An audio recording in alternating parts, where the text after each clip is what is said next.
Hi everyone, welcome back to my channel. For anybody new here, my name is Zion and we talk about all things money. Today I'm giving you your stimulus update for July 4th. Happy 4th of July, everyone. I'm actually wearing a red dress just to celebrate Happy 4th of July.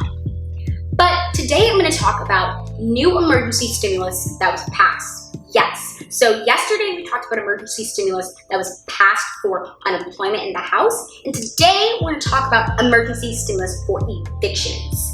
Yes. And then moving on, we're going to talk about the first stimulus check. So this video is for people who are on SSI, SSDI, Social Security, Representative Payees, VA benefits. I'm going to talk a bit about you guys and give you guys some news from the IRS. And then lastly, we're going to talk about states. One state, I'm going to talk about their extension of actual protection. And then I'm also going to talk about the state of Rhode Island and give a few tidbits for people living in Rhode Island and what they can do for overall help with evictions. Know in the comments down below if you have a specific question about stimulus in a specific state. Let me know and I can go and do some digging and I can get back to you guys on what exactly that is. So if this sounds like something that's interesting to you, go ahead and hit the like button down below. Leave a comment and let me know what's going on in your state, and also hit the subscribe button. All right, guys, let's get to the video. So I first want to start off by talking about new emergency stimulus that was passed in the House. So yesterday we talked about emergency stimulus that was passed in the House, and this stimulus was specifically for unemployment and extended unemployment benefits. Now, the stimulus that I'm talking about that was passed is specifically for eviction protection. So as a lot of you guys know, the CARES Act actually has a provision where it protects evictions from properties. It detects evictions for renters who are living in any sort of property that is funded by the federal government. So funded by HUD, or funded by the Department of Agriculture, or funded by the Treasury. But even though the CARES Act includes that eviction protection, it actually ends at the end of July.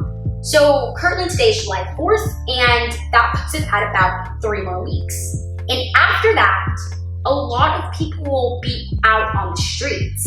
So what happened, House members actually put together another bill. The bill is called the Emergency Housing and Protection Relief Act of 2020. And it was actually just passed a few days ago. What this bill would do is allot $100 billion to renters for protecting renters from being evicted, and $75 billion would go towards homeowners and give some sort of assistance for homeowners. If this bill went into law, it would actually push these eviction protections all the way into 2021.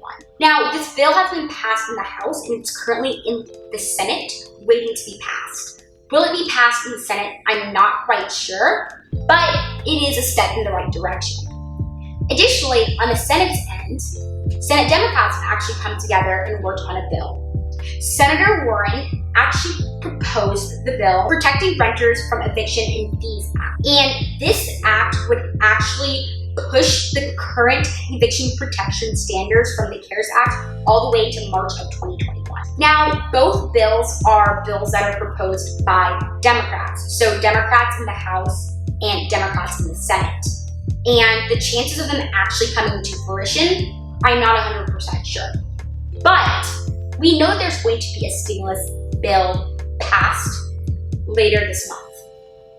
And inside of that bill will most likely have some sort of protection from evictions, just like there was protection for evictions in the CARES Act.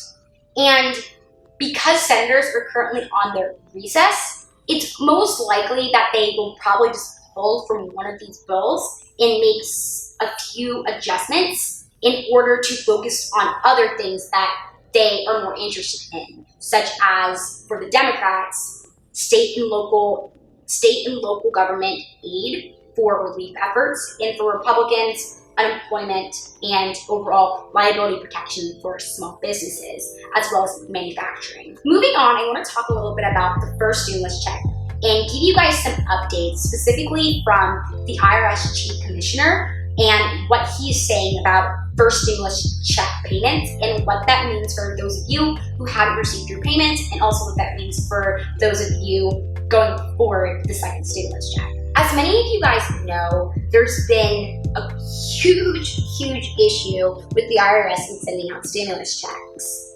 There have been millions of people who have received them, but also millions of people who haven't, and a majority of those people were on Social Security benefits.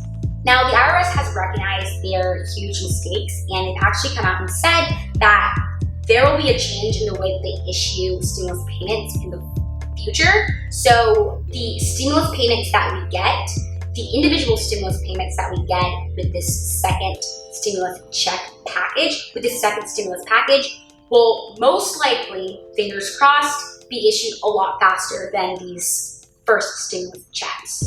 So the IRS came out and said that if you are someone who used the non-filers tool to fill out that you had a dependent, expect to receive but you never received your $500 stimulus check. You can expect to receive that stimulus check sometime this summer. They are looking at the end of July, but they're saying that you should receive it sometime this summer. He actually was asked by Senator Maggie Hansen asked if Social Security recipients who missed the deadline in April to fill out that non-filers tool to state that they had dependents, if they were still eligible for that $500. If they're included in these group of people that the IRS are working to get their stimulus payments to this summer. IRS Chief Commissioner Charles Rettig came out and said that he cannot guarantee that, and unfortunately, he's not sure if that's actually true. He once again reiterated that he realized that there was a lot of issues with the way in which stimulus checks were given out, but at the current time, it seems like the IRS is focused on people who did not miss that April deadline to just declare if they had any sort of dependence to actually get them their stimulus checks this summer. But he did reiterate that if you missed the opportunity to fill out that non-filers tool and you do have dependents, then definitely to try to file out some sort of 2020 taxes in 2021 and claim that $500 as a credit. But the issue is a lot of people who are on Social Security benefits don't necessarily fill out tax returns. So how are they going to be able to get their payments? I'm not 100% sure. It's just really frustrating, and I really do hope that the IRS and Congress and everyone gets their act together for the second stimulus check. Moving on, Reddit also said that if you received your economic impact payment card and you haven't activated it as of yet, to expect to receive a letter in early July that details that you haven't activated it yet and you should activate it. So what this means, if you receive a letter in the mail saying that you hadn't activated your EIP card yet, but you never actually received the card, there's a chance that A, it was stolen, or B, there's a chance that you actually threw it out. There's a lot of confusion with the EIP cards because those envelopes looked exactly like a fraud envelope. It was from Money Network Cardholder Services, and IRS didn't really come out and explicitly state on a grand scale what their cards would look like and what envelopes would come in. So a lot of people end up throwing it away. And so if this happens to you, definitely go and call Money Network Services and try to get another card issued. Your first card that you get reissued is absolutely free, and your second card, if you have to get another one, or a third card, will cost you roughly $7 each time you go and get it. But just so there's no confusion, what the actual envelope will look like from the IRS will have some sort of IRS logo on it, and it'll also mention this economic impact payment card, so you know that it's not fraud and you don't throw it away. Also, I quickly want to remind anybody, if you do get a card that says MetaBank and it arrives in a white envelope, or it says Money Network Cardholder Services, that is your EIP stimulus card. So please don't throw it away. And once you get that stimulus card, make sure to activate it right away so you can go ahead and get that money. Additionally, I want to talk about unemployment. So depending on what state you live in, you might have an easier or a harder time actually getting your unemployment benefits. So if you're in a state where you are having trouble getting unemployment benefits, definitely go and try to speak to your local Congress member. And they should be able to help direct you or guide you in some sort of way into getting that unemployment benefit. Lastly, I wanted to mention that Social Security has actually added a new feature. So moving forward, you're actually going to be able to identify up to 3 people who you want to be your representative payees. That will help you receive your benefits. I'm not sure, what do you guys think about this? If you are a representative payee or if you have a representative payee, how do you feel about either having other people who are that same person's representative payees, or how do you feel about having multiple representative payees? Let me know in the comments section. So in addition to talking about the eviction protection that could be extended, I also want to talk about eviction protection programs that are actually being put in place by various states and local governments. So the first one I want to talk about is Seattle. Seattle actually has a, 19 tenant protection, recovery tenant protection bill. So Seattle actually has a recovery tenant protection bill. It pretty much puts in place protections for evictions for an extra 6 months past June 4th. Additionally, it includes specific payment plans that landlords have to put their tenants on for another 6 months after the actual protection is over. Moving to Las Vegas, Las Vegas also has a eviction protection that you can apply for. There are quite a few qualifications to be eligible, so I'm not going to go through them all right here, but I'm going to give you guys a few, and I'm going to put a link down below to every single state or local government that I mentioned, so you guys can go on there, and if you are from there or you know someone from there, you can direct them to that article.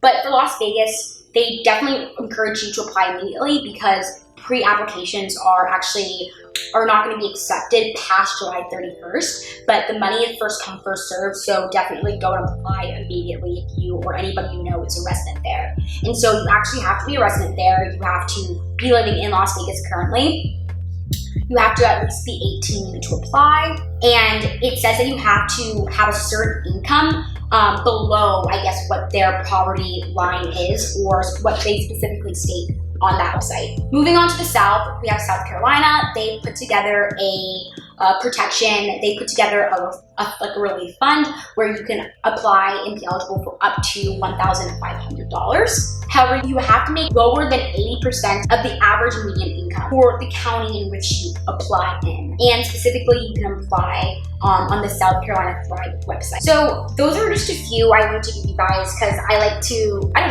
give you guys, on the federal level, but also the local and state level, because stimulus can be given out by. Lastly, if you are hurting in any other way, make sure to call 211. Just tell them what you're looking for, what state you live in, what local city you live in, and you can see all of the different benefits that are for you. So for example, in Rhode Island, I wanted to say, Rhode Island specifically hasn't really come out with like an extension of eviction protection or anything like that, but there is a subcategory called housing in Rhode Island that you can go and you can look at.